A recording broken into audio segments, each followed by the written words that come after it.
सनातन धर्म और इस्लाम ट्रस्ट के द्वारा ये संदेश दिया जा रहा है कि विश्व में जितने भी धर्म हैं, सारे धर्म जो है वो सनातन धर्म के ही अंतर्गत आते हैं। सनातन धर्म में वेद में जो है वो आस्तिक और नास्तिक विचारधारा दो दिया गया है।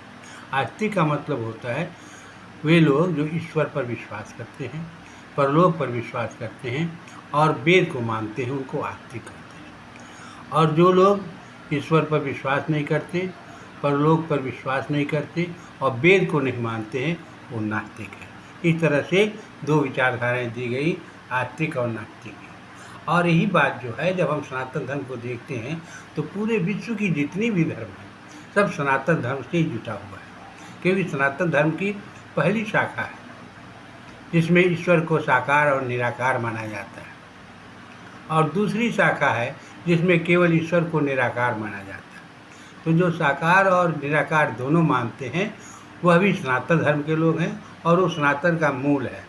और उसके बाद से जो केवल निराकार ईश्वर को मानते हैं उसमें भी सनातन धर्म ही है, क्योंकि ईश्वर जो है वेद में भी निराकार ईश्वर का वर्णन किया गया है और आगे चल कर के साकार ईश्वर का भी वर्णन किया गया है। लेकिन जो लोग इसको मानते हैं निराकार ईश्वर, तो उसमें जो है वो आर्य समाज के लोग हैं, कबीर पंथ के लोग हैं, उसमें ईसाई लोग हैं, उसमें यहूदी लोग हैं, उसमें मुसलमान।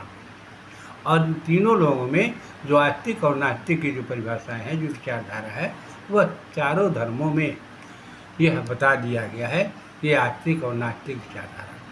तो इसके आधार पर आस्तिक विचारधारा जो कुरान के अनुसार है उसमें क्या कहता है, वह भी ठीक इसी तरह कहता है जो कि सनातन धर्म में दिया हुआ है।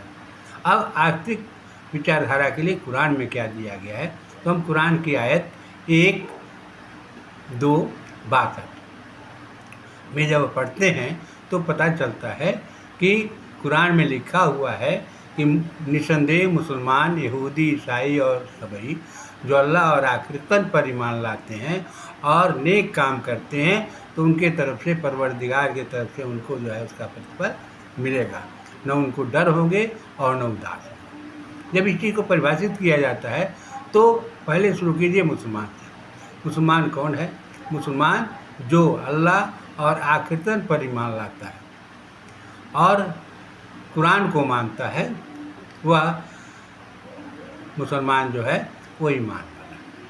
और जो अल्लाह और आखिरतन पर ईमान नहीं लाता है और कुरान को नहीं मानता है, वह जो है मुसलमान नास्तिक, या जिसको हम कहते हैं काफिर है।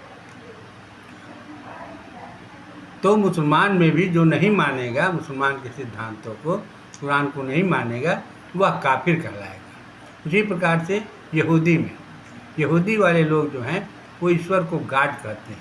तो जो गॉड को मानता है, पैराडाइज माने परलोक को मानता है, तथा तौरात को मानता है, इसलिए वो जो है वो आस्तिक हैं, ईमान वाले हैं।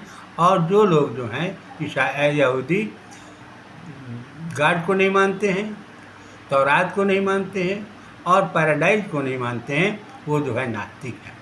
उसी प्रकार से ईसाई लोग जो हैं, जो गॉड को मानते हैं, पैराडाइज को मानते हैं और अपने पुस्तक बाइबिल को मानते हैं, वो लोग जो हैं वह ईमान वाले हैं, या उनको कहा जाए ईमान वाले हैं, आस्तिक हैं। तथा जो लोग जो हैं वह गॉड को नहीं मानते हैं, पैराडाइज को नहीं मानते हैं और अपनी किताब बाइबिल को नहीं मानते हैं, वे ईसाई जो होते हैं वो काफिर होते हैं। इसी तरह सबई इसमें लिखा हुआ है, सबई माने सनातन धर्म के लोग। तो सनातन धर्म में है जो ईश्वर को मानता है, जैसे कि आगे बताया जा चुका है कि वेद में क्या लिखा हुआ है, जो ईश्वर को मानता है, परलोक को मानता है और वेद को मानता है, तो वह जो व्यक्ति है वो आस्तिक है, माने वह ईमान वाला है। तथा जो व्यक्ति जो ईश्वर को नहीं मानता है, परलोक को नहीं मानता है और वेद को नहीं मानता है, तो वह व्यक्ति जो है वह नास्तिक है। इस प्रकार से आस्तिक और नास्तिक की परिभाषा दी गई कि यह कौन लोग हैं जो आस्तिक है, नास्तिक है। हर धर्म के लोग जो अपने धर्मों को नहीं मानते हैं वो नास्तिक हैं और जो अपने धर्मों को मानते हैं वो आस्तिक हैं। इस प्रकार से धर्म में ये नहीं निश्चित है केवल मुसलमान जो है आस्तिक है, ईमान वाला है, वह काफिर नहीं हो सकता। तो मुसलमान में भी जो अपने धर्म को नहीं मानेगा काफिर हो जाएगा। यहूदी में भी जो अपने धर्म को नहीं मानेगा वो काफिर हो जाएगा। ईसाई में भी जो अपने धर्म को नहीं मानेगा वो काफिर हो जाएगा। और मुसलमान में जो इस धर्म को नहीं मानेगा वो भी काफिर हो जाएगा। और सनातन धर्म के लोग जो इस सिद्धांत को नहीं मानते हैं वो काफिर हो जाएंगे। इस प्रकार से जो कुरान में एक आयत आई है तो इसके आधार पर पता चलता है कि जो मुसलमान कहता है कि हिंदू काफिर है, ये बिल्कुल गलत है और कभी भी नहीं कहना चाहिए, वरना काफिर हो सकता है।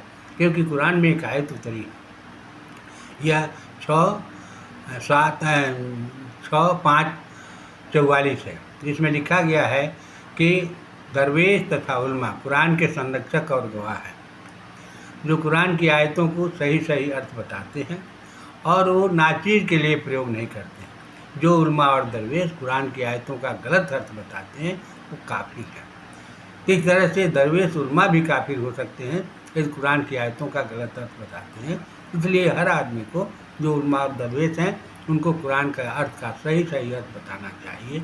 और नहीं बताने के कारण ही आज जो है कुरान में बहुत सी चीज़ें जो है गलत आ गई हैं, जिसके कारण जो है मनुष्य समझ नहीं पा रहा है।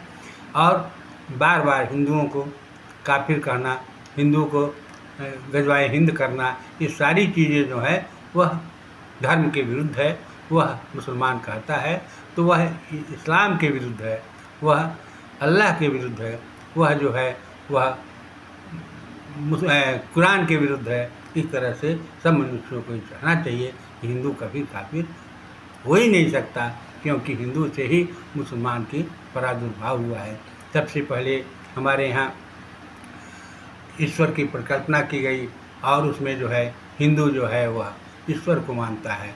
और ईश्वर के बाद से अपना सतयुग में हरिश्चंद्र हुए, उसके बाद त्रेता में राम हुए और उसके बाद कृष्ण हुए द्वापर में, और अब कलयुग आ गया है। कलयुग के आने के बाद ही सारे धर्मों का निर्माण हुआ है और सारे धर्मों का सिद्धांत जो है वह हमारे वेद और सनातन धर्म से लिया गया है। इसलिए सनातन धर्म जो है सारों धर्मों की जननी है।